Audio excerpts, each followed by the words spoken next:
नमस्कार दोस्तों, आप सभी का स्वागत है प्रभु भक्ति 98 में। आज हम सुनेंगे ऋषि पंचमी व्रत की पावन कथा। बहुत समय पहले एक ब्राह्मण दंपति रहते थे। ब्राह्मण का नाम सुमित्र और उनकी पत्नी का नाम जयश्री था। दोनों धर्म कर्म में विश्वास रखते थे और भगवान की पूजा किया करते थे। लेकिन एक बार जयश्री से रजस्वला अवस्था में अनजाने में धार्मिक और गृहस्थ जीवन से जुड़े कुछ नियमों का उल्लंघन हो गया।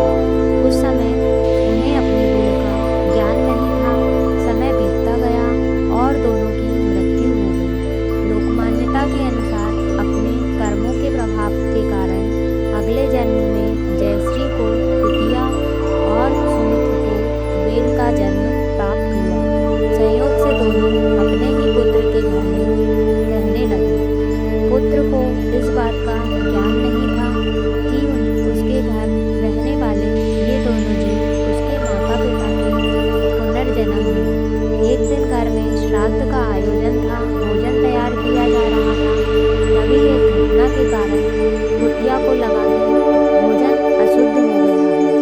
वह परिवार को सावधान करने के लिए रसोई की ओर बढ़ी, लेकिन घर वालों ने उसकी भावना को नहीं समझा। उसे डांटकर बाहर निकाल दिया गया। दुखी होकर वह रात में बेल के पास जाकर बैठी और बोली, हमने पिछले जन्म में अनजाने में जो भूल की थी, आज उन्हीं का फल भोग रहे हैं।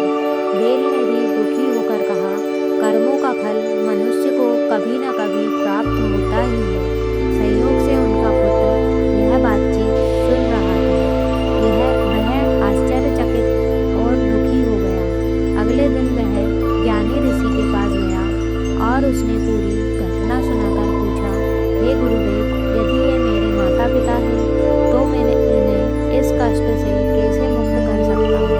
ऋषि ने कहा, भाद्रपद शुक्ल पंचमी के दिन श्रद्धापूर्वक ऋषि पंचमी का व्रत और सप्त ऋषियों का पूजन करो। अपने माता पिता के कल्याण की प्रार्थना करो। पुत्र ने ऐसा ही किया। उसने ऋषि पंचमी के दिन व्रत रखा और कश्यप, अत्रि, भारद्वाज, विश्वामित्र, गौतम, जमदाग्नि और वशिष्ठ ऋषि की पूजा की।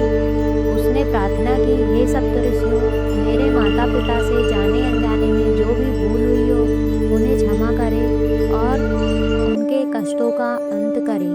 लोक कथा के अनुसार उसकी श्रद्धा और व्रत के पूर्ण प्रभाव से उसके माता पिता को उस योनि से मुक्ति मिली और उन्हें सद्गति प्राप्त हुई।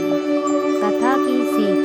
इस कथा का संदेश है कि हमें अपने कर्मों के प्रति सजग रहना चाहिए, साथ ही माता पिता के प्रति